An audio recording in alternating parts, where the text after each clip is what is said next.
Olá pessoal, olá meus alunos do ensino médio, turma do segundo ano. Esse conteúdo é especificamente para vocês. Nas aulas anteriores eu falei sobre a introdução do nosso conteúdo de biologia, que é histologia das plantas, morfologia e histologia, ou seja, o estudo da forma e dos tecidos. Inclusive apresentei aí uma sequência de slides. E hoje continuo agora, porém abordando especificamente o conteúdo que está no livro de vocês, na página 104.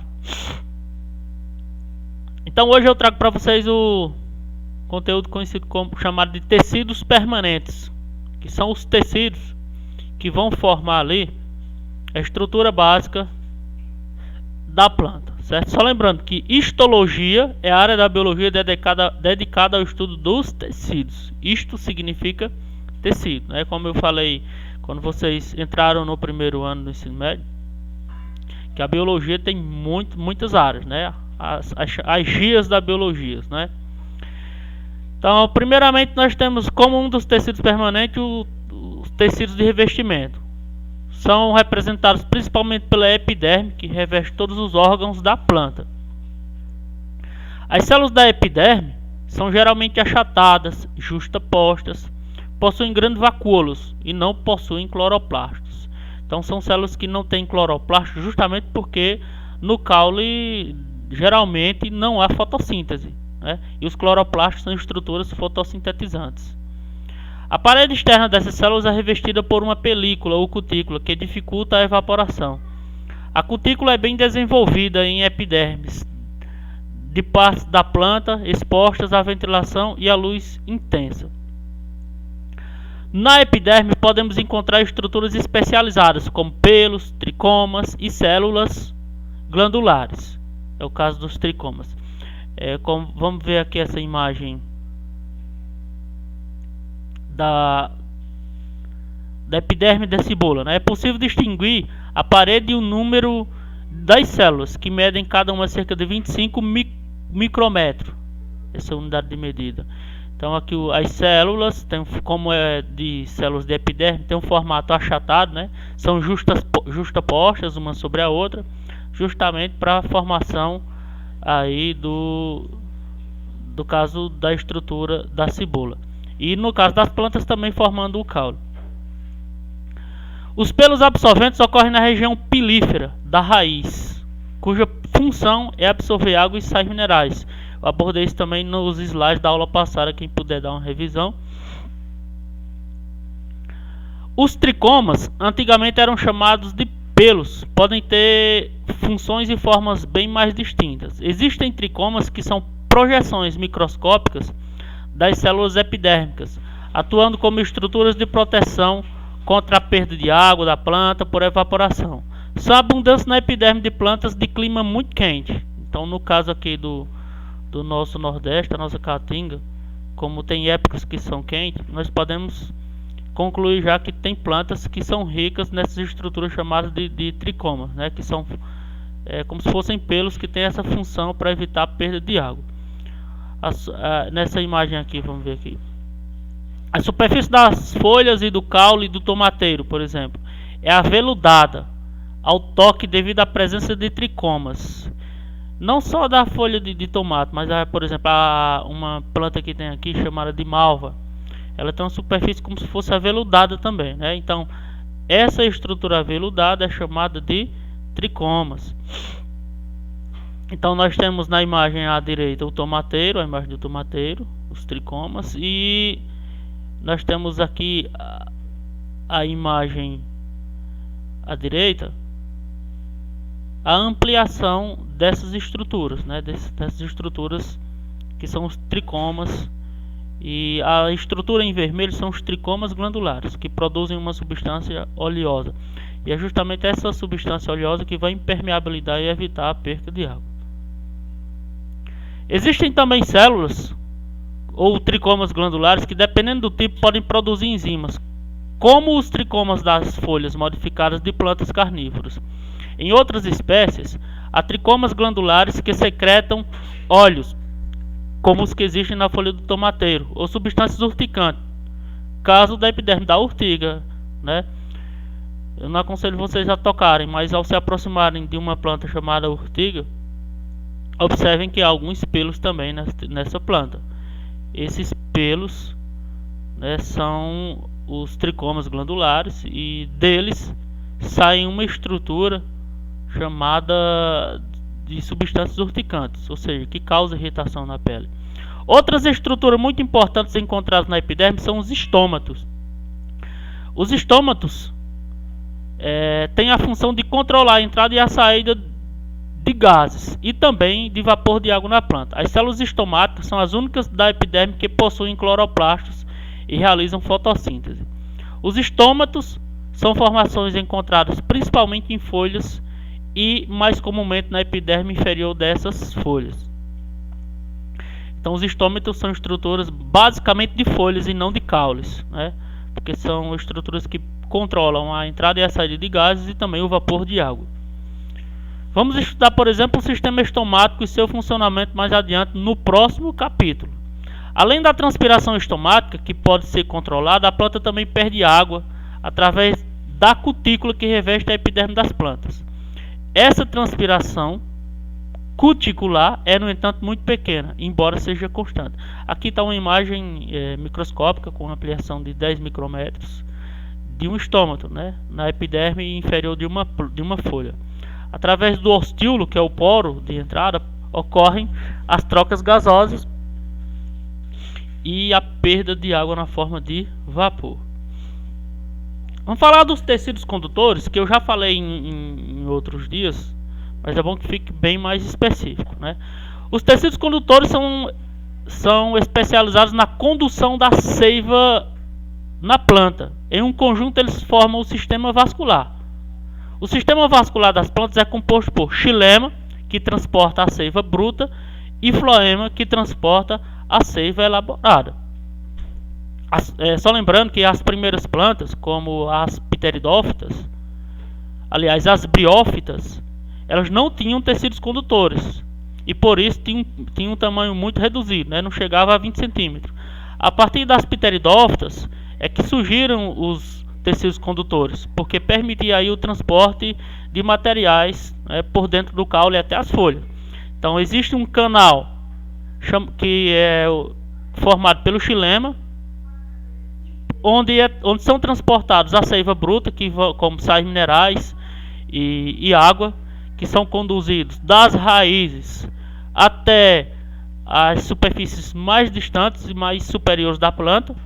E existe outro canal, outro vaso condutor chamado de floema. E no floema é a seiva elaborada que é transportada.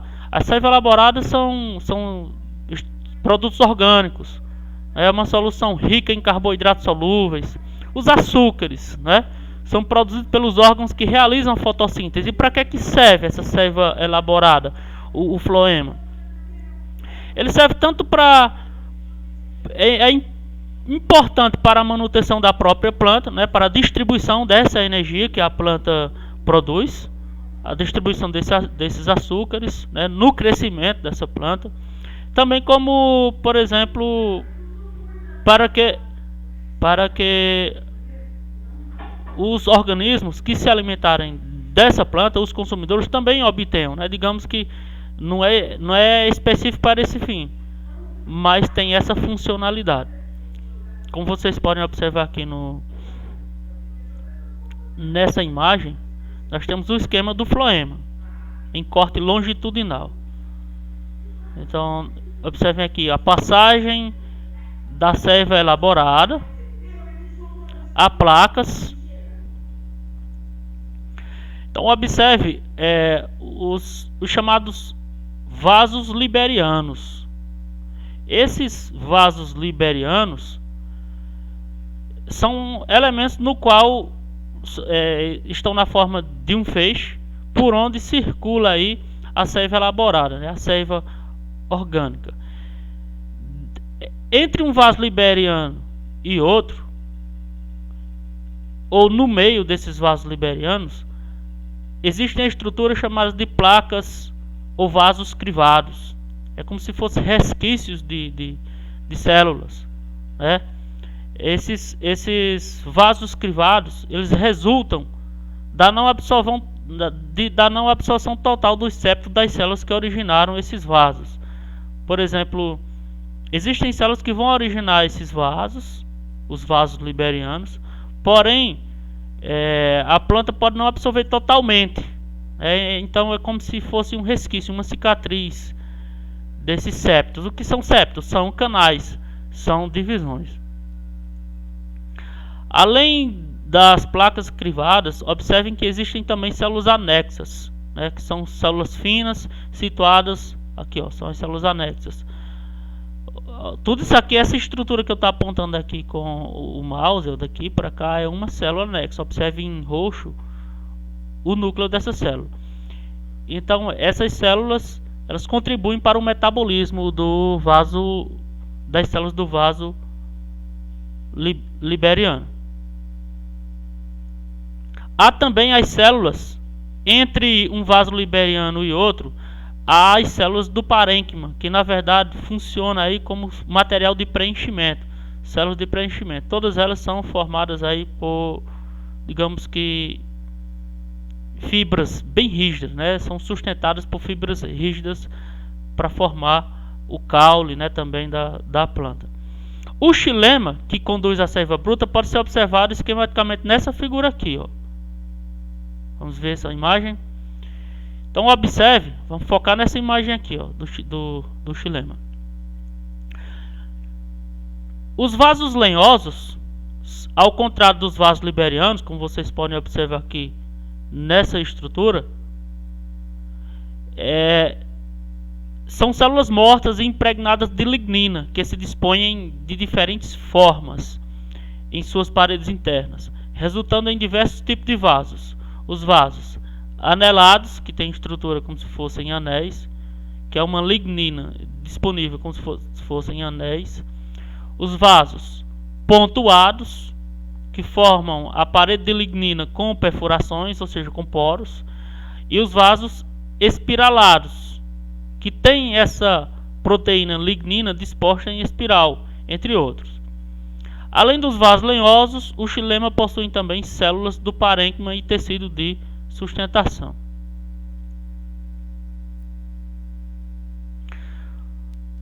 Vou falar aqui do tecido de sustentação para vocês.